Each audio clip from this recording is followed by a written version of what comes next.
If there is a grammatical point that is intimidating for both students and teachers, that must be inversion. But don't worry, because in this video, I promise you will learn how to do inversion perfectly. Stay with me.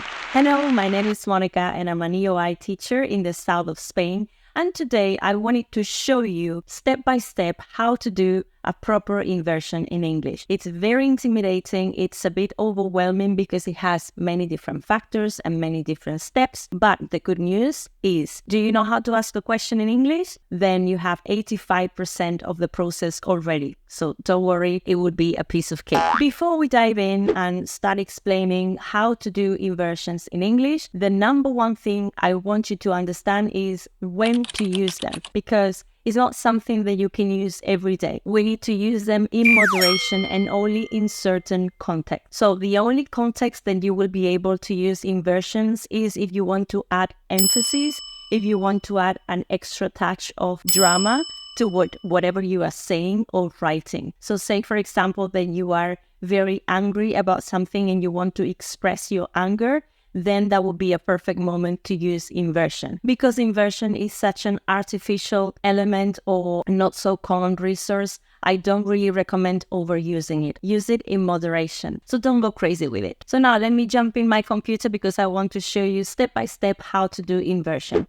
Let me show you. So here we are, inversion, how to sound more advanced. And basically, I want you to learn today what is inversion and also how not to die learning it. Okay, so that's the mission for today. Now, first things first, when you have a normal statement, you know that you have the typical order, subject followed by a verb. And when we reverse that order, that's when we have inversion. Down below, you have the hashtag drama queen. This is a little joke that I always make with my students because, inversion is considered something a little bit dramatic and a little bit emphatic. So therefore, the hashtag. The number one thing we need to learn is when to use it, okay? Number one, when we want to sound formal, okay? It's sometimes considered a very formal element. Also, when we want to add extra emphasis, when we want to be emphatic because something is really important. And also when we want to be a drama queen. But my advice is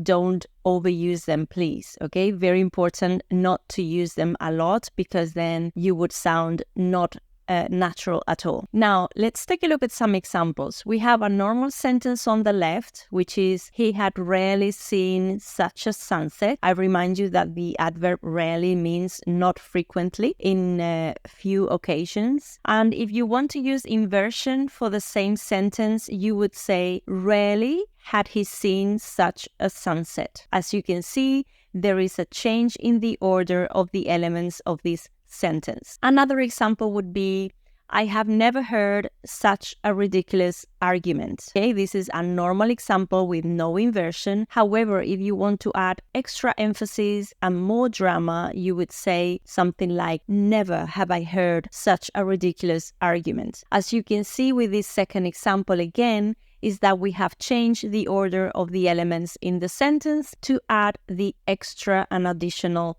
emphasis and drama. Now, there is something very important to bear in mind when we do inversions. Now, we need to look at the verb of the sentence and decide the following. For example, option 1, we need to ask ourselves, okay, does the sentence have an auxiliary and a main verb? Or also, does the sentence have the verb to be? Okay, that would be option number 1. And option number 2 would be, does the sentence only have a main verb without any auxiliary? This is the two options that you have whenever you have to do inversion in English. Now, let's go to option 1. Remember I said the sentence has an auxiliary and a main verb, or perhaps the sentence has the verb to be. For example, example number 1, I had never smoked, right? In that sentence, you find an auxiliary verb, had, and also the main verb, smoked. Okay, that will be the first type. And also the second example, you have an example with the verb to be. For example, the film was not only wonderful, but also moving, right? So you have one or the other. In this case, when you are in option 1, this is how we do the inversion. So basically we take never and put it at the beginning of the sentence.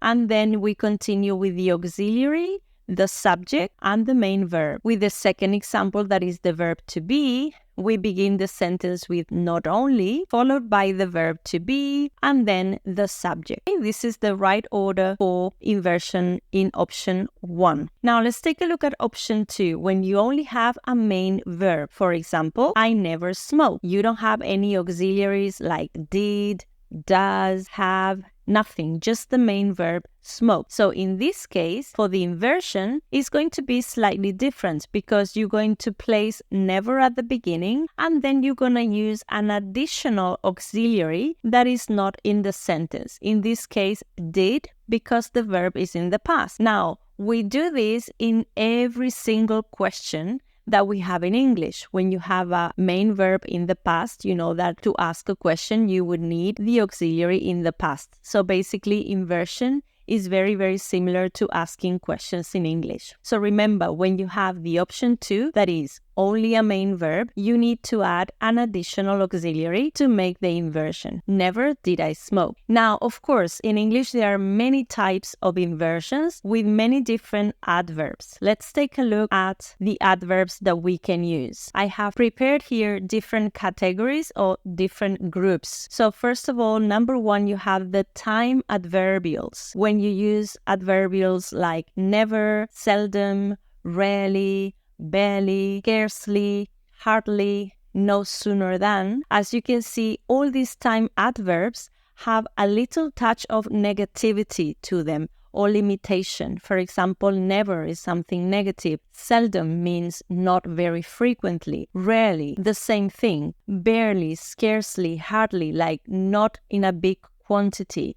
No sooner than, okay, is something that happened very, very, very quickly. So you have this type of time adverbials in category number 1. Then you have category 2, which is adverbs related to only. So for example, combinations such as only after, only later, only then, only when, only once, okay? You can find all these types of adverbs in your sentences. Category number 3 are the combinations with no, at no time, in no way, under no circumstances, on no account. All of them have in common the word no. And the next category, number 4, combinations with not only, not until, not since, not for a moment. And finally, the category little, which is basically, you know, that in the sentence you find the word little. We will see in a few minutes. Now, here is a little diagram where I have placed the different categories with the different adverbs and some examples per category. Remember that you can download this little diagram in the description box below. Okay, I'm not going to focus here too much,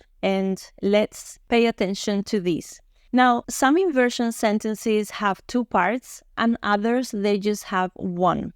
So it's important to know this so that we do inversions correctly. So let's see some examples. Okay, these are basic inversion sentences. Sentences with just 1 part. For example, we seldom have complaints in our hotel. We have the main verb, which is have, and then in this case, we place seldom at the beginning because it's the adverb. Then, because it's only a main verb, we need the auxiliary in the present, do, and then we have the subject we, and we continue with the sentence as it is. So seldom do we have complaints in our hotel. In this sentence, we are trying to emphasize that in our hotel, we don't have many complaints. It's not very frequent, right?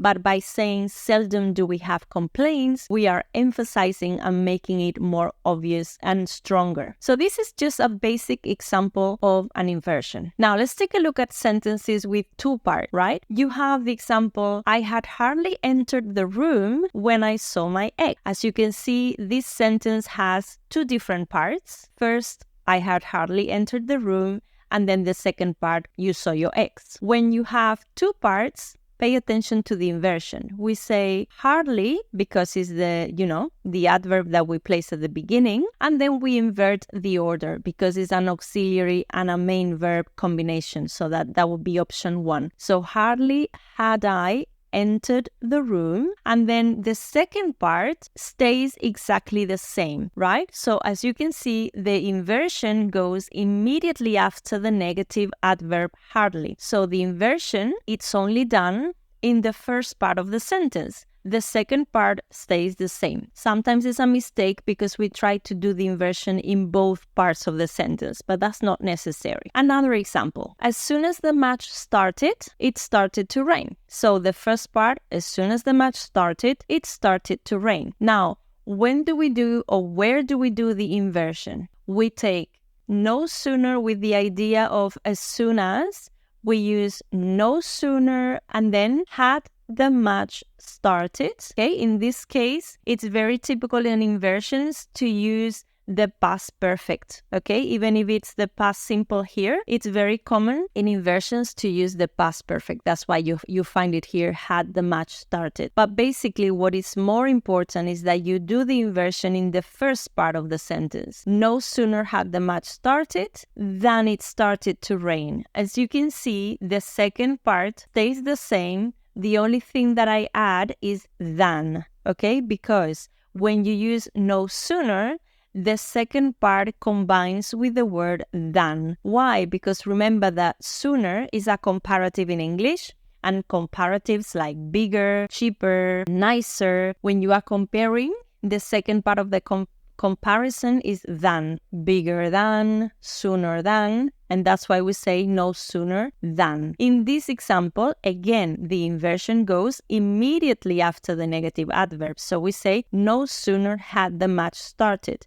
Basically, the inversion is in the first part of the example, in the first part of the sentence. But now, this is the tricky part, and you need to watch out for this. Sometimes, the inversion is not applied immediately after the adverb, but it comes a little bit later in the sentence. For example, I will speak to her again only when she apologizes. So again, we have a sentence with two parts, but when you have, for example, only when, see what happens. We say only when she apologizes, and as you can see here, there is no inversion. Why? Because the inversion comes in the second part of the sentence. Will I speak to her again? So the inversion is done in the second part of the sentence because the sentences with only when that have two parts do the inversion later, right? It's applied to the second part of the sentence. We don't say only when does she apologize. As you can see, the inversion cannot be done immediately after only when, because only when is an exception, okay? One more example. It says, I cooked dinner only after she had tidied up, yeah? So sentence with two parts, and you have only after. So we begin the inversion with only after, but then the inversion comes later. Only after she had tidied up, that stays the same.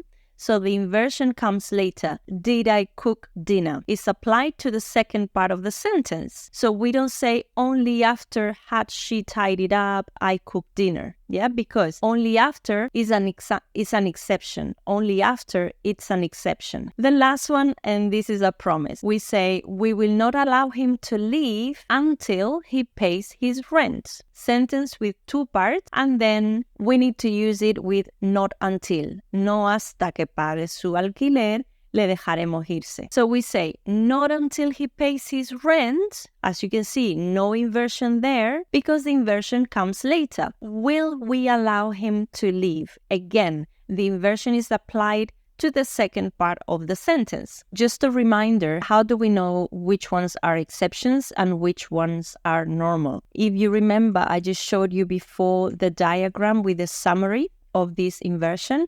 And if you look at this sheet, you will see some asterisk. For example, in the category of only after, only when, only once, okay? Or not until, not since. You can see a little asterisk next to the adverb, okay? Those adverbs are the ones with exceptions in English. So you need to bear in mind that the inversion is not immediately after, but it comes later in the sentence, okay? Remember to download this little diagram in the description box below. Of course, inversion, it's how I just showed you, but there are other ways that we can use inversion too. So for example, we can use inversion after so plus an adjective that. So for example, you can say so successful was her business that she retired at 50. Yeah, you can simply say her business was so successful that she retired. But if you want to give emphasis, you can say so successful was her business, following the same order. So at the beginning, then the adjective, in this case successful, and then the verb to be. The second example is so dangerous did weather conditions become that all roads were closed. So again, we use so plus the adjective. And then in this case, because the verb is in the past, we need the auxiliary did. Yeah, so dangerous did the weather conditions become. You can also use inversion after such, and the same thing, such, and then the verb to be followed by that. So such is the popularity of the play that the theater is full every night. Yeah, so it's another way to give emphasis in English, and this is the order. And finally, this is something that you probably have seen and have heard, the neither or the nor. Yeah, so for some time after the explosion, Jack couldn't hear and neither could he see. You can also say, and he couldn't see either. But if you want to make it more emphatic, you could say, neither could he see. And the order is like in the inversion. Neither and then could, which is the auxiliary verb, and then the subject. The second example, the council never wanted the new supermarket to be built, nor did local residents. Yeah, so again, we use the nor and then did because every verb is in the past tense. So nor did they or nor did local residents. And now, this is your turn. You need to complete this inversion. There you go. You have here a little interactive activity, and let me just make it big. And all you have to do is select the word that is missing. So read the sentence, and then you can say, do you know? Let's have a look. Never have I had. The second example, not was the restaurant in need of cleaning, but it was also overcrowded. Obviously, this is not only was the restaurant in need of cleaning. The third example, I'll give you some time. So, rarely have I been treated so rudely. The next one, never again will my husband and I return to this horrible restaurant. Now, remember, with hardly, we use when. Hardly when.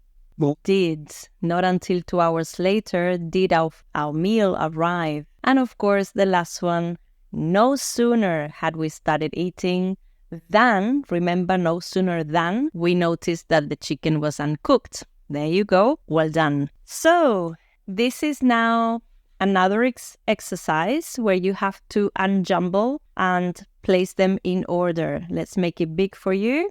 And basically, you need to match the beginnings with the endings. So I'll give you some time. Okay, the first example is, I obviously wouldn't have given him the package had I suspected that he was untrustworthy. I obviously wouldn't have given him the package. So this is an example of a third conditional using the inversion. If I had suspected or had I suspected, it's the same thing. When the phone rang, maybe, no. This one, I'm just doing it right here with you guys. So scarcely had I walked in through the door when the phone rang, because scarcely, barely, and hardly combine with when. What surprises they had in store for me is probably this one.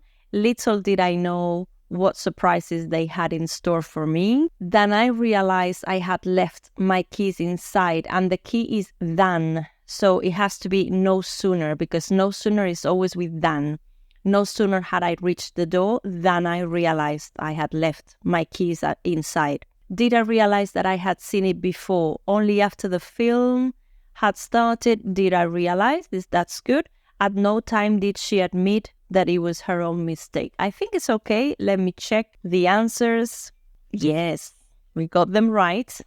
We're doing well. And there you go. Congratulations, you are an inversion expert. Okay, now is your time to shine and show off. So there you have it. Now you know how to do inversion, and you will be able to shine in your speaking and writing exams. But remember, don't overdo it. Just use it in moderation. You don't want to sound too artificial or too robotic, do you? Let me know in comments if you understood the concept well and if you have any questions about it. And of course, let me know as well if there is any grammatical point that you would like me to explain in my next videos.